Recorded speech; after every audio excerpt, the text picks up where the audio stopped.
गोरखपुर में बुधवार को परंपरागत भगवान नरसिंह की शोभा यात्रा निकाली गई। ये आयोजन राष्ट्रीय स्वयंसेवक संघ और श्री होलिकोत्सव समिति के तत्वावधान में कराया जाता है। इस अवसर पर आरएसएस के प्रांत प्रचारक रमेश ने कहा कि 81 वर्ष पूर्व नानाजी देशमुख द्वारा गोरखपुर में शुरू की गई इस रंग भरी शोभा यात्रा ने पूरे देश को व्यापक संदेश दिया है। उन्होंने कहा कि गोरक्षपीठ समरसता, आत्मीयता, राष्ट्रीयता और राष्ट्रभक्ति का प्रतीक है। सीएम योगी के नेतृत्व में प्रदेश का तीव्र विकास हो रहा है और गोरखपुर का विकास विशेष रूप से उल्लेखनीय है। इस दौरान सीएम योगी ने कहा कि उत्तर प्रदेश भारत की आत्मा है और मर्यादा, जीवंतता, भक्ति और समरसता का बोध कराने वाले सभी प्रमुख विरासत स्थल इसी प्रदेश में है। जो दुनिया का सबसे बड़ा सांस्कृतिक संगठन है, हिंदुओं की आन मान और शान के लिए लाखों प्रचारक और स्वयंसेवक जिस संगठन के सानिध्य में भारत के सनातन धर्म की परंपरा और भारत की एकता और अखंडता के लिए अपना संपूर्ण जीवन होम किए हैं, उस राष्ट्रीय स्वयंसेवक संघ की शताब्दी महोत्सव के अवसर पर हम लोग इस भगवान नरसिंह की शोभा यात्रा का हिस्सा बनने जा रहे हैं। बहनों और भाइयों, जीवन में अनुशासन का महत्व क्या होता है? यह अनुशासन आपने विजयादशमी से प्रारंभ हुए राष्ट्रीय स्वयंसेवक संघ के पथ संचलन के कार्यक्रमों में देखा होगा। पूरे देश के अंदर हजारों स्थानों पर पथ संचलन के कार्यक्रम हुए। सामाजिक समरसता को मजबूती प्रदान करने के हिंदू सम्मेलन चल रहे हैं। समाज का हर तबका उसमें भागीदार बन रहा है, लेकिन कहीं कोई अव्यवस्था नहीं, कहीं कोई जबरन नहीं, कहीं पर कोई किसी प्रकार की कानून व्यवस्था के लिए संकट नहीं। हजारों हजार नागरिक भागीदार बन रहे हैं, लेकिन अनुशासन में रह करके भारत माता को परम वैभव तक पहुंचाने के संकल्प के साथ संकल्पित होकर के एक भारत श्रेष्ठ भारत की परिकल्पना के लिए इस संकल्प के साथ अपने आप को संबद्ध कर रहे हैं। पूरे भारतवासियों को गौरव की अनुभूति होती है इस प्रकार के यशस्वी संगठन पर, और उस संगठन के शताब्दी महोत्सव में हम समता के, समरसता के इस महान पर्व होली के साथ जुड़ रहे हैं। बहनों और भाइयों, होली का ये पर्व हम भारत में ऐसे समय में आयोजित कर रहे हैं जब पूरी दुनिया में अव्यवस्था है, अशांति है, अराजकता का सा वातावरण है, लेकिन भारत अपने यशस्वी नेतृत्व में आनंद और उत्साह के साथ, उमंग के साथ इस पर्व का आनंद ले रहा है। कहीं कोई भय नहीं, कहीं अराजकता नहीं, कहीं अविश्वास नहीं, हर ओर एक ही भाव है, और वह भाव है सत्यमेव जयते का। हर ओर एक ही आवाज गूंज रही है, यह तो धर्मस्ततो जय। जहां धर्म होगा वहीं जय होगी, वहीं विजय होगी। जहां सत्य होगा वहीं जय होगी। और यह भाव हमारा सनातन वाक्य है, इसकी गूंज सर्वत्र हमें सुनाई दे रही है। मैं देख रहा था परसों होलिका दहन के कार्यक्रम प्रारंभ होने के पहले जगह जगह होलिका दहन के भक्त प्रहलाद की शोभा यात्राएं निकल रही थी। हजारों लोग भागीदार बन रहे थे। क्या उत्साह था, क्या उमंग था। हर व्यक्ति के मन में एक ही भाव कि होलिका दहन करना है। होलिका दहन का मतलब अपने अहंकार को मिटाना है, तुष्टीकरण को समाप्त करना है। कहीं कोई भ्रष्टाचार पनप रहा है तो उसकी होलिका दहन करना, उसका दहन करना है। और कहीं पर कोई अराजकता, कोई आतंकवाद, कोई उग्रवाद सिर उठाने का कुत्सित प्रयास कर रहा है तो उसको नेस्तनाबूद भी करना है। यह संकल्प सर्वत्र हम सबको सुनाई दे रहा था। और याद करना, भगवान नरसिंह तो श्री हरि विष्णु के एक महत्वपूर्ण अवतार है।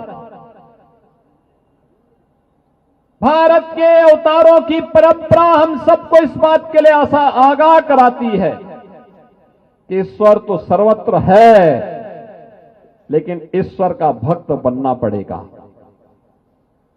एक भक्त के बनकर के, एक याचक बनकर के जब हम ईश्वर की शरण में जाते हैं तो अपने आप ही हमारी याचना स्वीकार होकर के हमें फल प्राप्त होता है। यह हम सब वर्तमान में एक भारत श्रेष्ठ भारत किस क्रम में आगे बढ़ रहे हैं। और कितना अच्छा संजोग है, हम विरासत गलियारे में हैं, गोरखपुर के विरासत गलियारा। अगली होली के पहले जब ये भव्य बनकर के तैयार हो जाएगा ना पूरा कार्यक्रम, एक घंटाघर भी है, बंधु सिंह पार्क का भी सामने दिखाई दे रहा है। और एक गलियारा जिसमें पहले आपको 3-3.5 मीटर के ही गलियारे में पूरी शोभा यात्रा को ले जाना पड़ता था, जब आपको 10 मीटर चौड़ी सड़क मिलेगी, खंबा विहीन सड़क मिलेगी। आप देखना कि आपके साथ रवि किशन भी नाचते हुए और झूमते हुए दिखाई देंगे।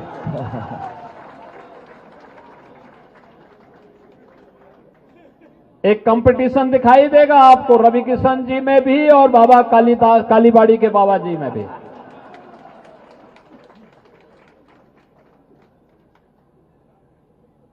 विरासत का संरक्षण कैसे होना चाहिए, ये आज भारत एहसास कर रहा है। काशी में काशी विश्वनाथ धाम, अयोध्या में राम जन्मभूमि पर भगवान श्री राम के भव्य मंदिर का निर्माण, महाकाल में महाकालेश्वर का महालोक, केदारपुरी में भगवान केदारनाथ का भव्य धाम, बद्रीनाथ धाम क्या भव्य स्वरूप ले रहा। सोमनाथ का धाम हो या पुरी, जगन्नाथपुरी या रामेश्वरपुरी के भव्य स्वरूप का आनंद। ये भारत अपने विरासत पर गौरव की अनुभूति करता है, क्योंकि भारत के पास यशस्वी नेतृत्व है। प्रधानमंत्री मोदी जी के नेतृत्व में विरासत का संरक्षण हो रहा है और एक भारत श्रेष्ठ भारत की इस परिकल्पना के साथ विकसित भारत के लिए प्राण प्रण से जुटने का एक जज्बा भी दिखाई दे रहा है। और इस जज्बे के साथ आज हम होली के इस पावन पर्व के साथ जुड़े हुए हैं। याद रखना, उत्तर प्रदेश तो गौरव भारत की आत्मा है और सब कुछ भारत के अंदर है। अयोध्या हमें एहसास कराता है राम की जन्मभूमि का। अयोध्या हमें एहसास कराता है जीवन में मर्यादा का। राम का चरित्र उस मर्यादा से जुड़ा हुआ है। काशी हमें हमेशा जीवन की जीवंतता का, जीवन की चेतना का प्रतीक है। जीवन में जीवंतता रहेगी तो हमें कुछ भी अभाव नहीं दिखाई देगा। काशी के अंदर ये चेतना सदैव शाश्वत चेतना वह काशी की चेतना होती है। आप ब्रज क्षेत्र में चले जाइए, कृष्ण कन्हैया की मथुरा वृंदावन में जाइए। पिछले 15 दिनों से होली के साथ पूरा मथुरा वृंदावन झूम रहा है। क्या मथुरा है, क्या वृंदावन है, क्या बरसाना है, क्या नंदगांव है, क्या गोकुल है, क्या गोवर्धन है, क्या बलदेव है। और लाखों लाख हिंदुस्तानी भी और विदेशी भी आकर के इस आनंद का अनुभूति कर रहे हैं रंगोत्सव के साथ। यानी भक्ति की प्रतीक कैसे होनी चाहिए, वह भक्ति का एहसास करा रही है मथुरा वृंदावन। और प्रयागराज जाते हैं तो प्रयागराज में जो लोग पहले हमसे कहते थे कि भेदभाव है, छुआछूत है, उन लोगों को बताना चाहिए एक ही संगम में मां गंगा, मां यमुना और मां सरस्वती की त्रिवेणी में न कोई छोटा है, न बड़ा है, न बुजुर्ग है, न बच्चा है, न महिला है, न पुरुष है। सभी एक ही त्रिवेणी में डुबकी लगा करके समरसता का जो एहसास कराते हैं, यह एहसास एक साथ जीवन की शाश्वत चेतना को प्रदर्शित करता है कि अयोध्या में मर्यादा है तो काशी में जीवंतता है, मथुरा वृंदावन में भक्ति है तो प्रयागराज में समरसता का भी दर्शन हम सबको होता है। और दुनिया वालों देखो, यही सनातन धर्म का असली ताकत है। इसी ताकत का एहसास में पर्व करा रहा है होली हमें। कहां भेदभाव है, हजारों की संख्या में हम लोग हैं। कहां जातिवाद है, कहां भेदभाव है। एक कुछ क्षुद्र बुद्धि के लोगों ने समाज को कमजोर करने के लिए इस प्रकार के स्वांग रचे थे। हमें उस धोखे में नहीं पड़ना है, हमें नहीं पड़ना है, उस धोखे में नहीं रहना है। हमें तो भारत को मजबूत बनाने के लिए कार्य करना है, विकसित भारत की संकल्पना के साथ जुड़ना है, एक भारत श्रेष्ठ भारत के इस भाव को अपने जीवन का हिस्सा बनाना है। और इसलिए ये तभी होगा, आखिर तमाम संगठन बने, कोई 1 साल, कोई 10 साल, कोई 5 साल, कोई 25 साल में दम तोड़ देता है। राष्ट्रीय स्वयंसेवक संघ 100 वर्ष की यात्रा को अपनी लेकर के चल रहा है और लगातार जीवन का कोई क्षेत्र नहीं, क्या शिक्षा, क्या स्वास्थ्य, क्या रोजगार, क्या समाज निर्माण का कार्य, सैकड़ों प्रकल्पों के साथ ये कार्यक्रम, ये अभियान आगे बढ़ रहे हैं। लगातार अपने सुस्ती यात्रा को लेकर के आगे बढ़ रही है। और उस यात्रा के साथ तब कोई जुड़ता है जब अनुशासित होता है। आत्मानुशासन इस बात की प्रेरणा देता है और उस प्रेरणा के साथ हम सब जुड़े, इस विश्वास के साथ होली का पर्व उत्साह और उमंग का है, जोश का है, लेकिन होश भी उसके साथ बहुत आवश्यक होती है। क्योंकि उत्साह और उमंग तभी होगा जब होश खोते हैं तो उपद्रव होता है।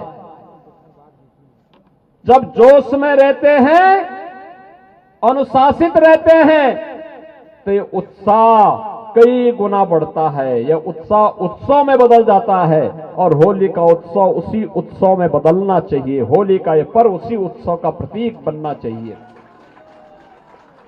और मुझे बहुत अच्छा लग रहा है, पूरे देश के अंदर, प्रदेश भर में हर एक जगह होली खेली जा रही है।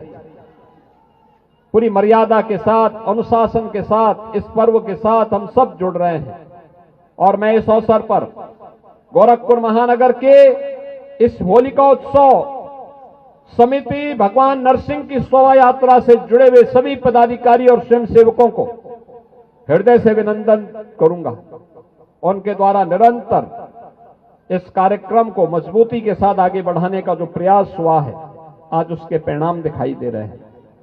ये परिणाम इसी प्रकार से निरंतरता बनाए रख करके अन्य लोगों को भी इस प्रकार के उत्सव के साथ जुड़ने के लिए प्रेरित कर सकें। इस विश्वास के साथ मैं पूरे महानगर वासियों को, पूरे जनपद वासियों को, पूरे प्रदेश वासियों को होली पर्व की इस महान पर्व की अपनी शुभकामनाएं देता हूं और आज इस बात के लिए आप सबको आह्वान करता हूं, याद करना, नरसिंह हो या राम या कृष्ण, ये हमेशा हमारे अगल बगल और इस पूरे व्यवस्था में हमेशा उनकी मौजूदगी है, बशर्ते हम भी प्रहलाद बनने का साहस कर सके, बशर्ते हम में भी कोई व्यक्ति हनुमान बनने का साहस कर सके। संबोधन के बाद सीएम योगी ने भगवान नरसिंह का पूजन कर विधिवत आरती उतारी। उन्हें नारियल गुजिया के साथ फूल, रंग, अबीर और गुलाल अर्पित किया। इसके बाद सीएम योगी पूरी तरह होलियाना मूड में आ गए और लोगों पर जमकर फूल की पंखुड़ियां, अबीर और गुलाल उड़ाए। देखते ही देखते योगी समेत समूचा जनमानस रंगों में सराबोर हो गया। वहीं घंटाघर से शुरू होकर शोभा यात्रा मदरसा चौक, लाल दिघी, मिर्जापुर, घासी कटरा, जाफरा बाजार, चरणलाल चौक, आर्यनगर, बख्शीपुर, नखास चौक, रेती चौक से होते हुए पुनः घंटाघर पहुंचकर समाप्त हुई। इस ऐतिहासिक और धार्मिक आयोजन में हर वर्ष बड़ी संख्या में श्रद्धालु भाग लेते हैं, जिसे देखते हुए इस बार सुरक्षा के विशेष प्रबंध किए गए। पुलिस बल की तैनाती के साथ ड्रोन, कैमरों और सीसीटीवी की मदद से पूरे मार्ग की निगरानी की गई। अब छोलिया हो या लोबिया, सफेद चने या काले चने, सब कुछ मजेदार बने।